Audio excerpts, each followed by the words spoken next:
What if the secrets hidden beneath the surface of fame were darker than anyone could have imagined? Cassie Ventura's testimony in the high-profile federal trial involving music mogul Sean Diddy Combs has shocked the world, revealing a disturbing underbelly to the glitz and glamour of the celebrity world. In day 5 of the trial, Cassie, a former lover of Diddy, opened up in the most chilling way possible about the hidden realities she lived through in the shadows of his empire. It's a tale of power, control, manipulation, and fear. For years, Cassie remained silent, protecting the man who had changed her life in so many ways. But the courtroom was her chance to finally speak out, to bring the truth into the light, no matter how dark and horrifying it was. And what she revealed was more terrifying than anyone could have imagined. Cassie's testimony wasn't just another celebrity story. This was about breaking the silence on something far deeper. The moment Cassie entered the courtroom, you could feel the air thicken. Her calm demeanor was in stark contrast to the storm she was about to unleash. She was poised, but there was a sense of heaviness that surrounded her. Over the course of the trial, she had already spoken about the abuse and manipulation she endured under Diddy's control, but this day was different. She had something even darker to share. The rumors, the whispers, the secret lives of the rich and famous all suddenly took on new meaning. It wasn't just about celebrity feuds or gossip. It was about real trauma, real people, and hidden worlds that most of us would never even imagine existed. The question seemed harmless enough at first. Can you describe the layout of the mansion? It was the type of question you'd expect in any courtroom. But when Cassie began to speak, the room was struck by a revelation. The mansion wasn't just a lavish celebrity home. It had a hidden side. Beneath the glamorous surface of Diddy's empire lay a secret underground network, one that was both physically and symbolically buried in isolation. Cassie described how the entrance to the tunnels was concealed beneath the exterior of the mansion. Hidden outside the lavish grounds, under thick layers of foliage by the pool, was a trapdoor that led into the darkness below. And no one, not even the staff, knew exactly what was down there or who was being brought in and out. The idea of a celebrity mansion having secret tunnels seems like something out of a thriller, doesn't it? But for Cassie, it was her reality. A hidden space designed for something far more sinister than anyone could have imagined. With her heart racing and her words measured, Cassie began to paint a picture of the world beneath Diddy's mansion. The underground hallways were cold, suffocating, no sunlight, just the buzz of fluorescent lights overhead and an endless series of concrete walls. There was a clinical atmosphere to it all, as if the space was designed with one thing in mind: control. The deeper she walked, the more unsettling it became. A door led her into a sterile room with shelves filled with disturbing items, leather outfits, masks, chains, and ropes. A soundproof room. Everything about it screamed control, domination. Cassie didn't just witness the physical coldness of the space. She felt the emotional coldness as well. It wasn't a place for comfort or escape. It was a place to break people, to reduce them to mere objects of performance. Then came the most haunting part: Cassie's description of the women she saw in that room. They were dressed in wigs, masks, and latex. They were positioned like mannequins, unmoving. There was no conversation, no acknowledgement of Cassie's presence.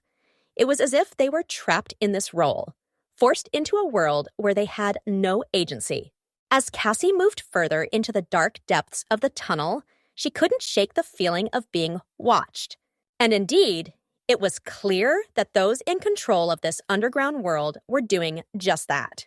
Cassie's eyes widened as she saw two women, their bodies motionless, their faces obscured by masks. She noted that they weren't doing anything. They were simply there, waiting, Cassie recalled asking one of the women if she was okay, but she received no response. It was as though the women were robots, devoid of life. They were performers, Cassie was told. But the term didn't sit right with her. How could these women be performers if they were physically and mentally trapped in this underground hell? Cassie's fear escalated, and her desperation grew. Was she next? What did this world mean for her if she stayed? As the realization hit her, she ran back up the stairs, terrified and trembling. And when Diddy confronted her later, she was told to forget everything she had seen. It was a secret too dangerous to keep, too toxic to even acknowledge. He made it clear, you didn't see anything and you'll never talk about it. One of the most disturbing aspects of Cassie's testimony was the freakoff nights, the events that Diddy orchestrated for his twisted, controlling pleasure. These nights weren't just about indulgence, they were about dominance.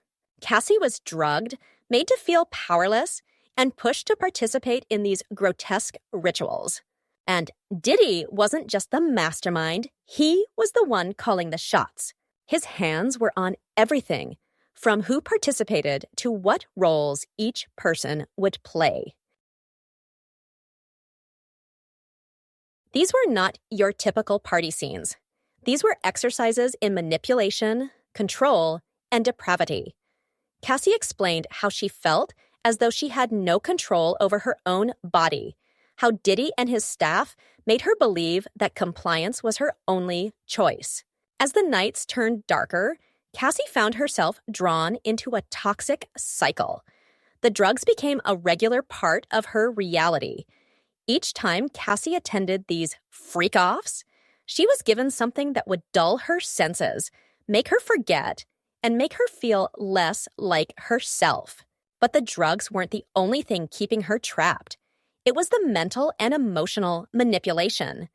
Cassie spoke of the constant surveillance. Diddy would call her relentlessly if she didn't answer, checking her every move. If she went to a store, he would appear out of nowhere. She felt as though she couldn't breathe without him knowing about it. But the manipulation didn't stop at drugs and mind games. Cassie shared that the physical abuse started subtly. A wrist grab here, a shove there. At first, it didn't seem like much. But over time, it escalated. Punches, kicks, bruises. Each moment leaving her more broken, both physically and emotionally. Cassie's voice trembled as she recounted the injuries she tried to hide. She wasn't sure if she would survive it. She thought of escaping, but fear kept her tethered to Diddy's world. Then came the incident at the Intercontinental Hotel. Cassie was already under pressure, but this time, it felt like the breaking point. She walked into the hotel room, expecting just a quiet night with Diddy. But when she arrived, things took a dark turn. Strangers were already there. Cameras were set up.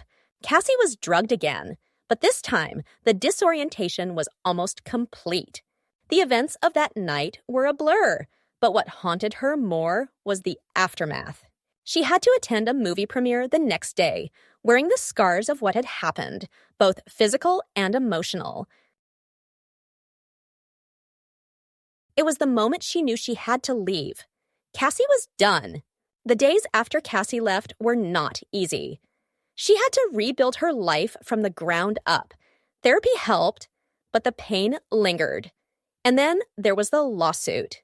It wasn't just about her anymore. It was about speaking for the women who couldn't speak for themselves, the ones who remained silent out of fear, the ones trapped in Diddy's hidden world. In the courtroom, Cassie made it clear, this isn't just about me. This is for all the women who never had the chance to speak, who lived in fear and were too scared to walk away. Cassie's testimony isn't just about revenge, it's about justice. The truth has finally been revealed, and the world will never look at Diddy or the celebrity life the same way again.